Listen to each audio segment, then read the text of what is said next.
Hello everyone. आज का हमारा टॉपिक है human interaction with computers. Basically आज के लेक्चर में हम उन पॉइंट्स पे फोकस करेंगे जिनकी वजह से ह्यूमन कंप्यूटर से प्रॉपरली इंटरेक्ट नहीं कर पाता है। मींस कुछ ड्रॉबैक सिस्टम की तरफ से होती है, कुछ ड्रॉबैक ह्यूमन बीइंग की तरफ से होती है, और उन ड्रॉबैक्स की वजह से, उन लैकनेस की वजह से ह्यूमन और मशीन के बीच में प्रॉपर कम्युनिकेशन नहीं हो पाता है। तो बेसिकली आज का जो हमारा टॉपिक है वो human interaction with computer, means human और कंप्यूटर के बीच में इंटरेक्शन में हमें किन किन चीजों को फेस करना पड़ता है, कौन कौन सी प्रॉब्लम फेस करनी पड़ती है और कैसे उन प्रॉब्लम को रिजॉल्व करके हम अपने इंटरेक्शन को बहुत ही ज्यादा इफेक्टिव बना सकते हैं। बेसिकली आज हम इन पॉइंट्स पे फोकस करेंगे। सो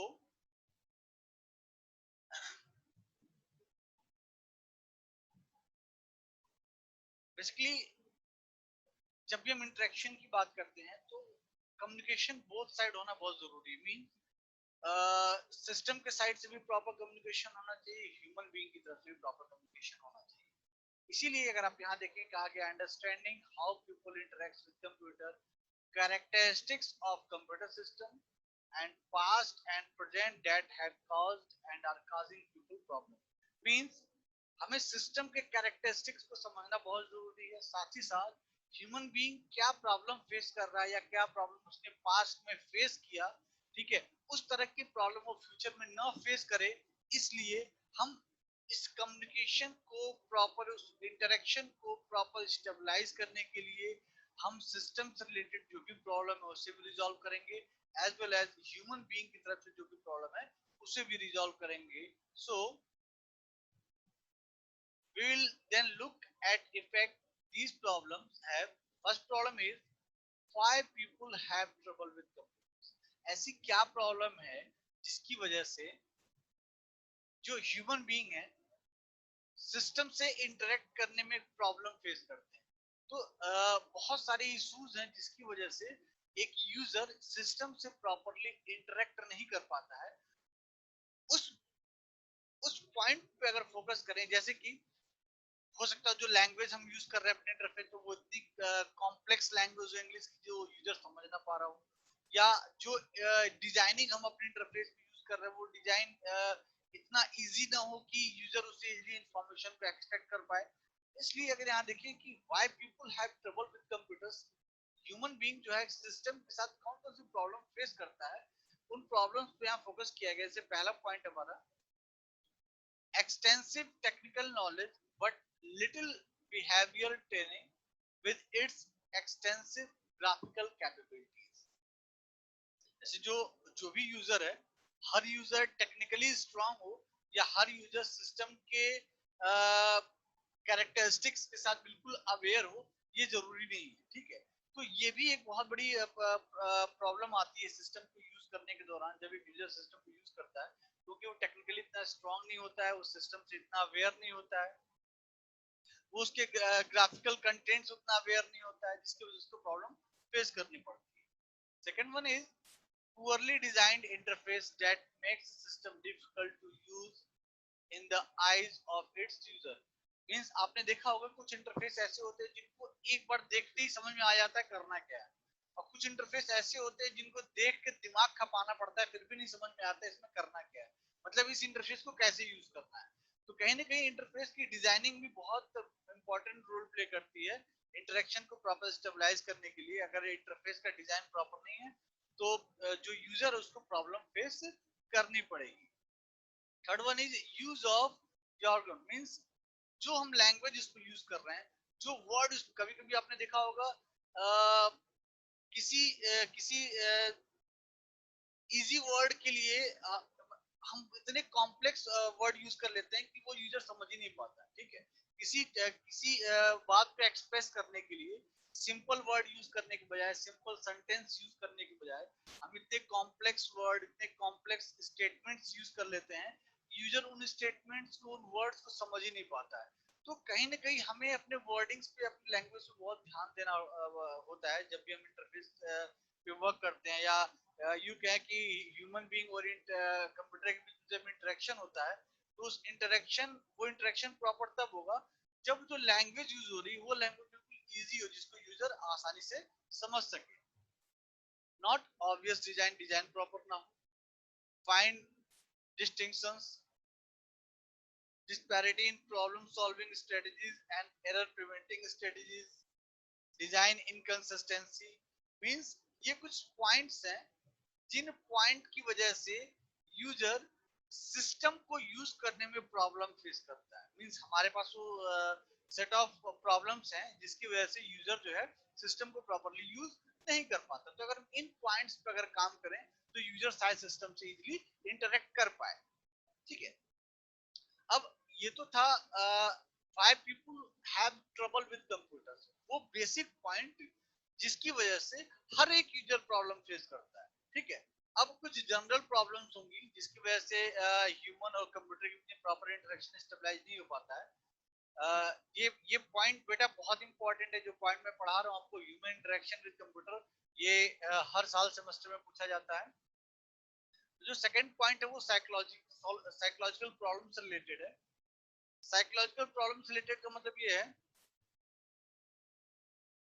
कि जो इंटरफेस आप यूज कर रहे हैं वो इंटरफेस, उस इंटरफेस को यूज करने के दौरान, उसको इंटरेक्ट करने के दौरान आप कंफ्यूज हो जाए। ठीक है, या आप वो इंटरफेस इतना कॉम्प्लेक्स हो कि इसको यूज करने के दौरान आप बिल्कुल अपने अंदर से चिड़चिड़ापन महसूस करने लगे, बिल्कुल फ्रस्ट्रेट हो जाए।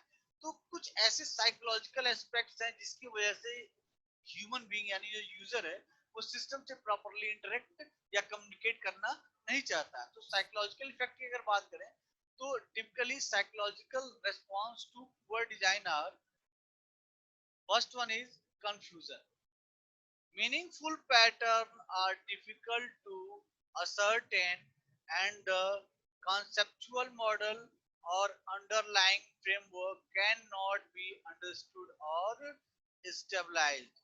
Meaningful patterns are difficult to ascertain. अगर आपने मीनिंगफुल पैटर्न यूज नहीं किया है, ठीक है, जो कॉन्सेप्चुअल अप्रोच आप यूज कर रहे हैं वो बहुत ही कॉम्प्लेक्स यूज कर रहे हैं, तो शायद चीजों को समझना इतना आसान नहीं होगा, वो एक कंफ्यूजन वाली सिचुएशन को क्रिएट कर देगा।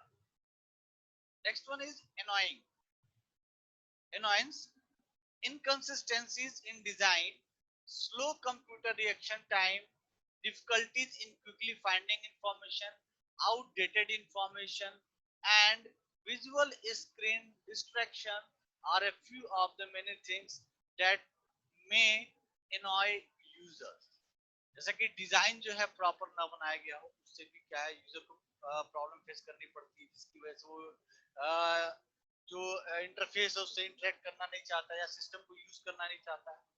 कुछ हार्डवेयर लेवल इश्यू भी हो सकते हैं कि सिस्टम बहुत स्लो काम कर रहा हो। ठीक है, सिस्टम का जो रेस्पॉन्स टाइम हो बहुत स्लो हो, जिसकी वजह से यूजर अपना पेशेंस खो दे और फिर कहे कि नहीं मुझे सिस्टम यूज ही नहीं करना है, मुझे इंटरफेस यूज ही नहीं करना है। मींस कहीं ना कहीं इंटरफेस का हार्डवेयर के साथ प्रॉपर सिंक्रोनाइजेशन अगर नहीं होगा तो भी आपका इंटरफेस जो है बहुत स्लो रिस्पॉन्स करेगा। तो वो भी एक प्रॉब्लम हो सकता है जिसकी वजह से यूजर जो है हमारे इंटरफेस के साथ इंटरेक्शन करना न चाहे। Difficulties in quickly finding information, आपने डेटा को किस तरह से ऑर्गेनाइज किया है अपने इंटरफेस पे, ये बहुत इंपॉर्टेंट रोल प्ले करता है, क्योंकि उन डेटा में से जो रिक्वायर्ड इंफॉर्मेशन है यूजर कितने कम टाइम में उन इंफॉर्मेशन को एक्सट्रैक्ट कर पाता है। एंड आउटडेटेड इंफॉर्मेशन, जो भी आउटडेटेड इंफॉर्मेशन है हमें अपने इंटरफेस पे नहीं रखनी चाहिए। And visual screen distraction are a few of the many things that may annoy users। और जो हमारे विजुअल जो हमारे ग्राफिकल इंटरफेस है, जो हमारी ग्राफिक्स है, तो ग्राफिक्स कुछ ऐसे होने चाहिए जो यूजर को हमारे इंटरफेस को यूज करने के लिए उत्साहित करे, उत्तेजित करे। ठीक है, ना कि यूजर जो है उस इंटरफेस को यूज करके फ्रस्ट्रेट हो जाए। ठीक है, अंदर से चिड़चिड़ापन महसूस करने लगे। जैसा कि मैं आपको पहले भी एग्जांपल दे चुका हूँ, आप जब भी व्हाट्सएप पे कोई चैट लिखते हैं तो नॉर्मली आप जब चैट के दौरान आप लिखते हैं बर्थडे केक, तो बर्थडे केक जैसे आप टेक्स्ट में लिखते हैं ऑटोमेटिकली वहां पे एक बर्थडे केक का सिंबल बन के जाता है। तो ये क्या है, ये एक कुछ इंटरफेस के कुछ ऐसे फीचर्स हैं जो यूजर को और मोटिवेट कर रहे हैं ताकि वो इस इंटरफेस को और यूज करे। क्यों? क्योंकि यूजर जो है अपना टास्क जो है बिल्कुल इजीली परफॉर्म कर पा रहा है। नॉर्मली अगर आपको बर्थडे केक सेलेक्ट करना होता तो आप क्या करते हैं, आप इस पोजीशन जाते हैं और वहां पे बर्थडे केक ढूंढते हो, फिर इसको सेलेक्ट करते हैं। ठीक है, नॉर्मली यहाँ के आप बर्थडे केक लिखते ही वहां क्या क्या हो रहा है, ऑटोमेटिकली एक बर्थडे केक आ जा रहा है। तो ये क्या है, ये कुछ ऐसे फीचर्स हैं जिसकी वजह से हम यूजर को और मोटिवेट कर रहे हैं और इनकरेज कर रहे हैं ताकि वो हमारे इंटरफेस से ज्यादा इंटरेक्ट कर सके। नेक्स्ट है frustration and overburdens of annoyance and inability to easily convey one's intentions to the computer or an ability to finish a task or satisfy a need can cause frustration. Frustration is heightened if an unexpected computer response cannot be undone or if we really took place cannot be determined. Inflexible and unforgiving systems are a major source of frustration. Overall अगर देखें, जो psychological effect है कि हमारे mind में एक psychology बैठ जाए कि हाँ ये तो बहुत अच्छा है, इसको यूज करना बहुत इजी है, इस इंटरफेस से हम कम समय में ज्यादा से ज्यादा इंफॉर्मेशन को एक्सट्रैक्ट कर सकते हैं। तो ये सारे फीचर्स जो है अगर हमारे माइंड में साइकोलॉजी अगर बैठ जाते हैं, हम उस इंटरफेस से इंटरेक्ट करना चाहते हैं, यानी हम उसके लिए पॉजिटिव रेस्पॉन्स अपने अंदर से जनरेट करते हैं। लेकिन कुछ ऐसी चीजें अगर हमारे माइंड में साइकोलॉजिकली बैठ जाए जिसकी वजह से हमारे माइंड में नेगेटिविटी बढ़ जाए उस इंटरफेस के लिए, तो डेफिनेटली हम उस इंटरफेस को यूज किया उसको उसके बारे में सोचना भी पसंद नहीं करेंगे। सेम थिंग साइकोलॉजिकल इफेक्ट के रिगार्डिंग जो है आपको बताया गया है, कंफ्यूजन, एनोइंग एंड फ्रस्ट्रेशन, इन तीन चीजों को हमें रिजॉल्व करना है। इन तीन चीजों को हमें अपने इंटरेक्शन से दूर रखना है। मींस हमारा इंटरेक्शन ऐसा होना चाहिए जिसमें कंफ्यूजन एग्जिस्ट ना करे, इंटरेक्शन ऐसा होना जिसमें एनोयंस ना हो, और इंटरेक्शन ऐसा होना चाहिए जिसमें फ्रस्ट्रेशन भी ना हो। ठीक है, चौथा इसमें पॉइंट है, अभी हम साइकोलॉजिकल इफेक्ट पढ़ रहे थे, ठीक है, इसमें चौथा पॉइंट है पैनिक और stress. Unexpectedly long delay during time of server or unusual pressure may introduce panic or stress। जैसे कि नॉर्मली जब हम किसी इंटरफेस से इंटरेक्ट करते हैं तो रिस्पांस अगर बहुत ज्यादा देर में आता है तो उसकी वजह से भी हम क्या घबरा जाते हैं, बहुत ज्यादा झुंझलाहट आ जाती है हमारे अंदर, ये इंटरफेस तो बहुत बेकार है, बहुत स्लो रिस्पांस कर रहा है। तो इंटरफेस का जो रिस्पांस टाइम है वो प्रॉपर होना चाहिए। Some typical cause are unavailable systems or long response time when the user is operating under a deadline or deadline within। जैसे कि आपको एक डेडलाइन दे दिया गया हो कि आपको इसी डेडलाइन में अपना काम कंप्लीट करना है, और आपका इंटरफेस जो है या फिर आपका जो सिस्टम जो है उस इंटरफेस के साथ सिस्टम का हार्डवेयर प्रॉपर सिंक्रोनाइज ना हो, जिसकी वजह से प्रॉपर रिस्पांस ना कर पाए उस इंटरफेस को, जिसकी वजह से क्या होगा, आपका इंटरफेस स्लो चलेगा। तो आपको बेसिकली आपको अगर डेडलाइन दी गई है कि आपको इस डेडलाइन में अपना काम कंप्लीट करना है, तो डेडलाइन में उस काम को कंप्लीट नहीं कर सकते, जिसकी वजह से आप क्या होंगे, अपना पेशेंस खो देंगे, स्ट्रेस में आ जाएंगे। तो हमारा इंटरफेस ऐसा होना चाहिए जो यूजर को पैनिक ना करे, ठीक है, जिसको स्ट्रेस ना दे। Partial use of the system, only a portion of the system capabilities are used, usually those operations that are easiest to perform or that provide the most benefits। Historically, this has been the most common user reaction to most computer systems। Many aspects of many systems often go unused।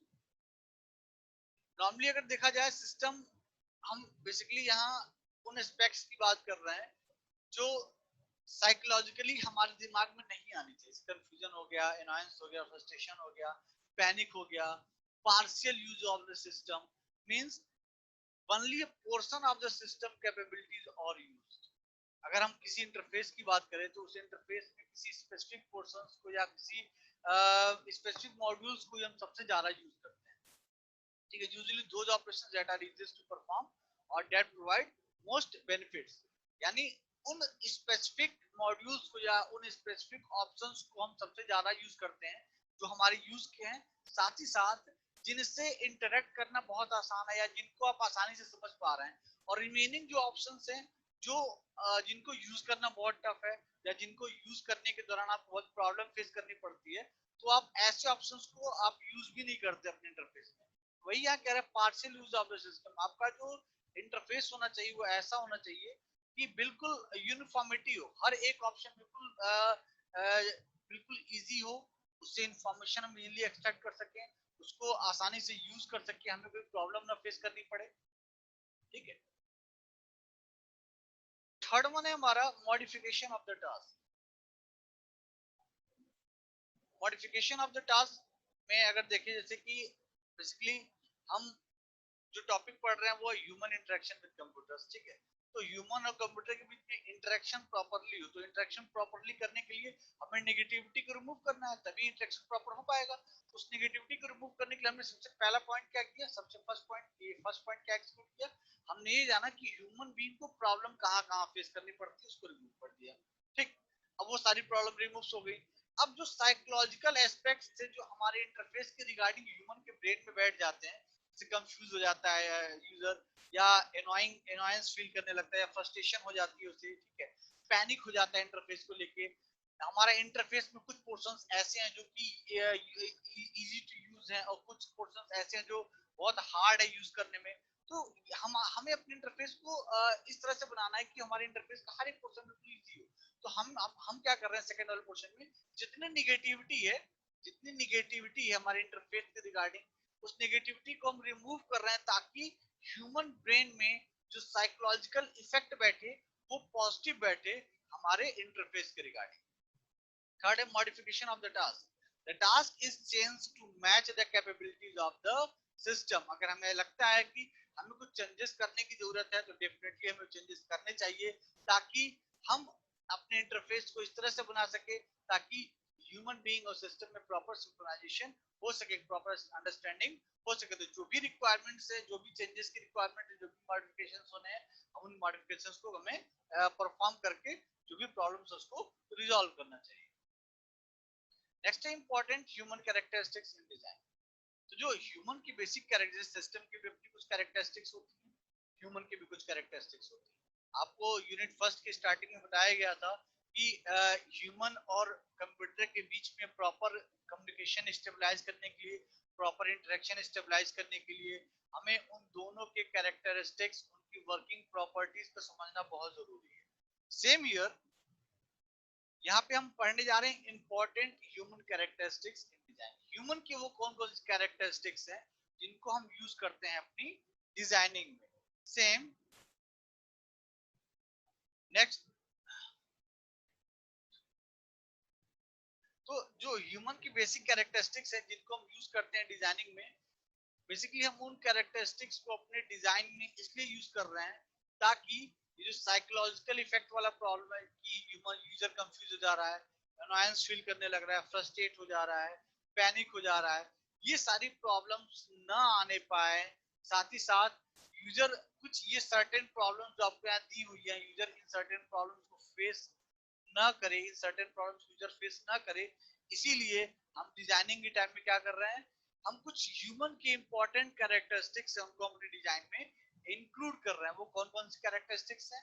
Perception, first one is perception, second one is memory, and third one is visual acuity, fourth one is information processing, fifth one is mental model, sixth one is movement control, seventh one is learning, eighth one is skill, and ninth is individual difference।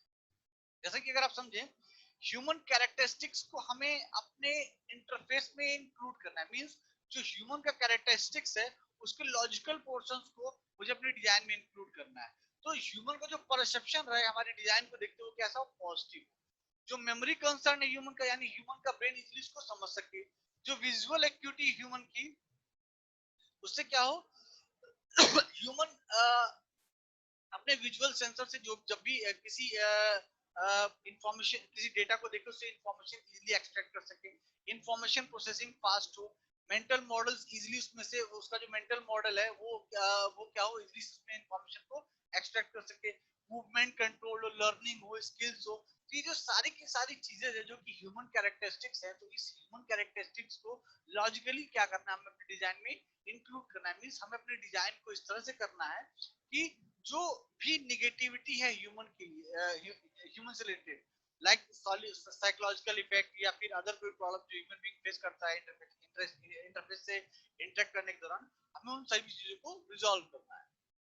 जैसा कि यहाँ perception की regarding कर रहा है, perception is our awareness and understanding of the elements and objects of our environment so the physical sensation of our various senses. Means जैसे कि हम किसी चीज को छूते हैं, यानी हमारे हैप्टिक सेंसर जो है उस सरफेस की हॉटनेस या उसकी कोल्डनेस को फील करते हैं। तो ये जो परसेप्शन है, ये परसेप्शन ह्यूमन बीइंग है, ये ह्यूमन की कैरेक्टरिस्टिक्स है। तो हमें अपने इंटरफेस में कुछ ऐसे सेंसर्स भी यूज करने पड़ेंगे जो जो इस प्रॉपर्टीज को, जो ह्यूमन की इस कैरेक्टरिस्टिक्स को इंक्लूड कर सके, ठीक है। तो वो जो सेंसर्स है, हो सकता है कि वो हैप्टिक सेंसर्स हो सकता है वो विजुअल सेंसर्स हो।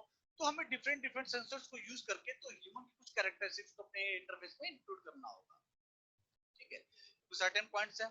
सेकंड वन है मेमोरी। मेमोरी से रिलेटेड भी बहुत सारे ऐसे फैक्टर हैं जिनको हमें अपने ध्यान में रखना होता है जब हम इंटरफेस की डिजाइनिंग करते हैं।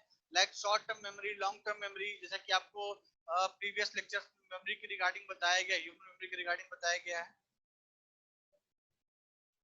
Visual acuity means human eyes की वो कैपेसिटी जो देखते ही चीज देखते ही उसमें से पॉजिटिव इंफॉर्मेशन को एक्सट्रैक्ट कर सके। जैसे कि नॉर्मली आपने देखा होगा घर में बहुत सारे सामान बिखरे पड़े होते हैं, उनमें से कोई एक सामान आपको ढूंढना होता है, आपको सामान दिखता ही नहीं, रहता वो सामान वही है लेकिन आपको दिखता नहीं, मींस आपकी विजुअल एक्यूटी क्या है, बहुत लो है।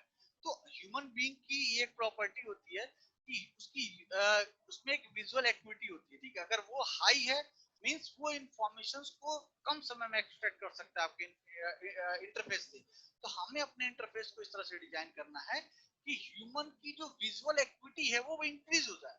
मतलब हम डेटा को अपनी स्क्रीन पे इस तरह से ऑर्गेनाइज करेंगे कि जब यूजर उससे इंटरेक्ट करे तो वो इजीली जो है उससे इंफॉर्मेशन को एक्सट्रैक्ट कर सके। मींस विजुअल एक्टिविटी जो है हमारे इंटरफेस की हाई होनी चाहिए। इंफॉर्मेशन प्रोसेसिंग मींस अगर हम डेटा को प्रॉपर ऑर्गेनाइज करके रखेंगे अपने इंटरफेस पे तो कॉमन सी बात है ह्यूमन बीइंग उससे इजीली इंफॉर्मेशन को एक्सट्रैक्ट करके उससे उसको प्रोसेस कर सकता है।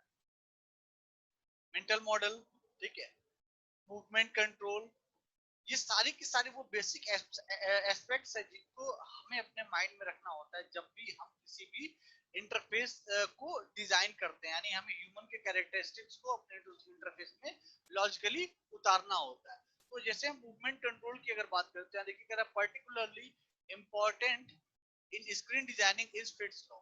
This is very important law, fits law. ये एग्जामिनेशन में नॉर्मली पूछा ही जाता है।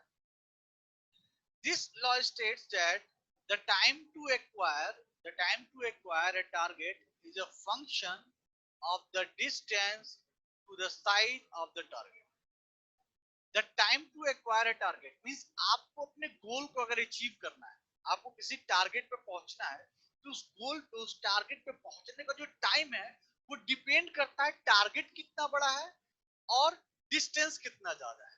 मींस यहाँ पे गोल को अचीव करने का मतलब ये है कि सबसे पहले आपको ये मेजर करना होगा कि आपका गोल क्या है, गोल की साइज क्या है, और आपको उस गोल तक पहुंचने के लिए कितना एफर्ट लगाना होगा। या डिस्टेंस वर्ड जो यूज किया है उसका मतलब कितना एफर्ट लगाना होगा।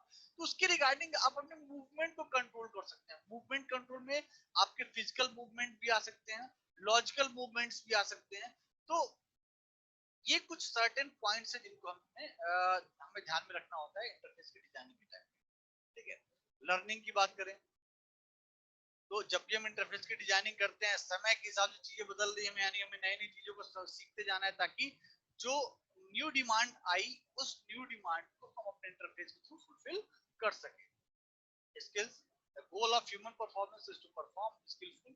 To do so require linking inputs and response into a sequence of actions. Means अगर आप skilled नहीं है, अगर आप स्किल का मतलब है कि आप जो डिजाइनिंग कर रहे हैं उस डिजाइनिंग के रिगार्डिंग आप स्किल पर्सन नहीं है। दूसरे शब्दों में कहें कि आप डिजाइनिंग करते समय आप ह्यूमन की जो बेसिक कैरेक्टरिस्टिक्स है उन बेसिक कैरेक्टरिस्टिक्स को लॉजिकली आप अपने इंटरफेस में उतारने के लिए स्किल्ड नहीं है, तो आप इनपुट और आउटपुट का जो प्रॉपर मैपिंग है वो प्रॉपर मैपिंग आप नहीं करा पाएंगे। तो स्किल्स का होना बहुत जरूरी है। इंडिविजुअल डिफरेंसेस का मतलब यहाँ पे बेसिकली है, देखिए डिफरेंट टाइप्स के यूजर है, ठीक है।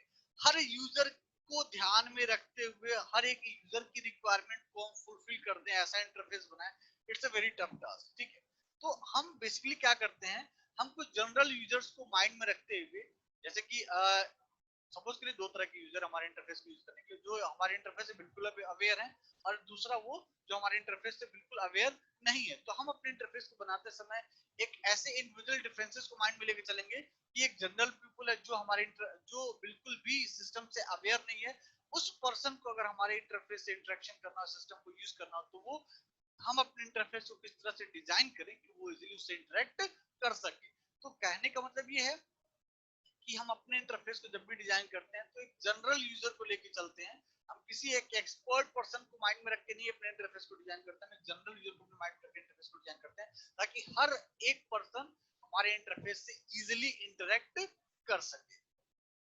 ठीक है, तो ये कुछ बेसिक कैरेक्टरिस्टिक्स हैं। इन बेसिक कैरेक्टरिस्टिक्स को हम बेसिकली ये ह्यूमन के बेसिक कैरेक्टरिस्टिक्स हैं, और इन ह्यूमन के बेसिक कैरेक्टरिस्टिक्स को हम लॉजिकली अपने इंटरफेस में डिजाइनिंग के टाइम में इंक्लूड कर देते हैं, बिल्ड कर देते हैं, ताकि जो भी basic problems human being face करता है, जैसा कि स्टार्टिंग में मैंने आपको बताया, जो भी basic problems human being face करता है, उन प्रॉब्लम्स को हम शॉर्ट आउट कर सके by using this designing approach। और इस डिजाइनिंग अप्रोच में आपने देखा कि जो ह्यूमन की बेसिक कैरेक्टरिस्टिक्स है उसको हमने अपने डिजाइन में इंक्लूड कर दिया है, और इंक्लूड करने से हमें बेनिफिट क्या हो रहा है, ये जो बेसिक प्रॉब्लम्स फेस करता है यूजर, जैसे कि सिस्टम से प्रॉपर इंटरेक्ट ना कर पाना, निगेटिविटीज के माइंड में निगेटिविटी भर जाने इंटरफेस के रिगार्डिंग, नहीं यार ये इंटरफेस तो बहुत ही बेकार है, इसको यूज कर पाना बहुत क्रिटिकल टास्क है। ठीक है, तो इन सारी प्रॉब्लम्स को रिजॉल्व करने के लिए हम अपने इंटरफेस में